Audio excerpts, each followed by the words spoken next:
आहट ख्याली दोस्तों की खौफनाक घड़ियां। हिस्सा अव्वल, तारुफ।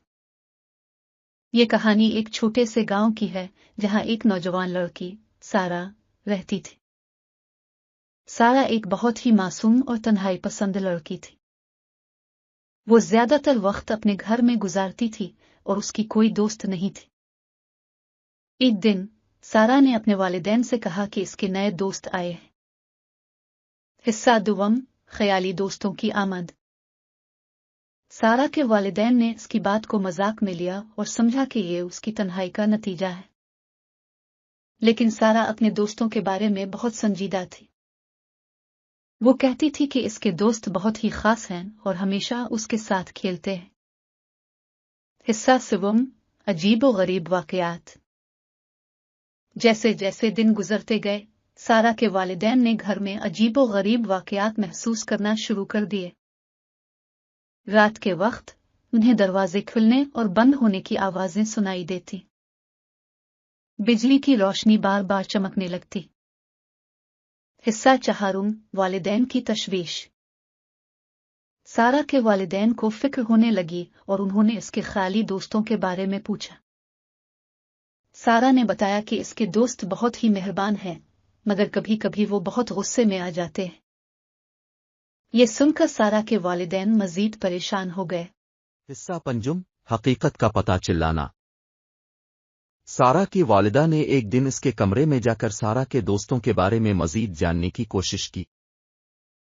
लेकिन जैसे ही वो कमरे में दाखिल हुई, उन्हें एक सर्द और खौफनाक माहौल महसूस हुआ। सारा की वालिदा ने देखा कि कमरे में कुछ अजीब और गरीब चीजें हो रही हैं। हिस्सा शशम, सारा के दोस्तों का इंकिशाफ।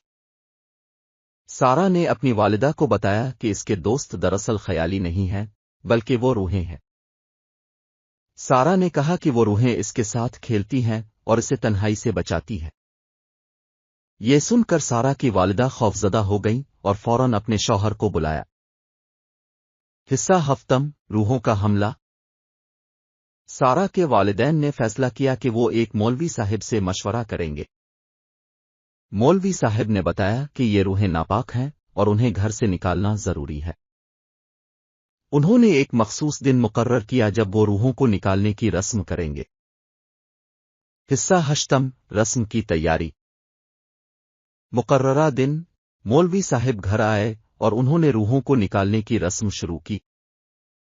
मौलवी साहिब ने कुरान की तिलावत की और मखसूस दुआएं पढ़े। अचानक घर में खौफनाक आवाजें सुनाई देने लगीं। हिस्सा नहुम, रूहों का मुकाबला। मौलवी साहिब ने अपनी दुआओं को तेज कर दिया और सारा के वालिदैन ने भी साथ दुआ में शामिल हो गए। रूहों ने मौलवी साहिब को रोकने की कोशिश की, मगर वो अपनी दुआओं में मसरूफ रहे। आखिरकार रूहों की चीखों ने खामोशी इख्तियार कर ली। हिस्सा दहुम, रूहों का खात्मा।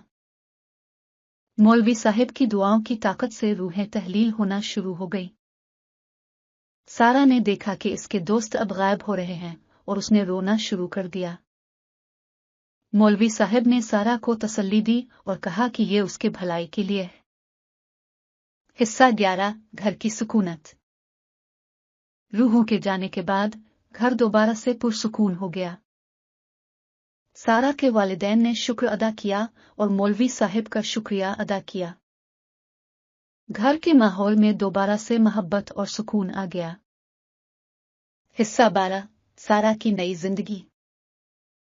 सारा ने अब अपने ख्याली दोस्तों की कमी को महसूस किया, मगर उसने समझ लिया कि यह इसके भलाई के लिए था।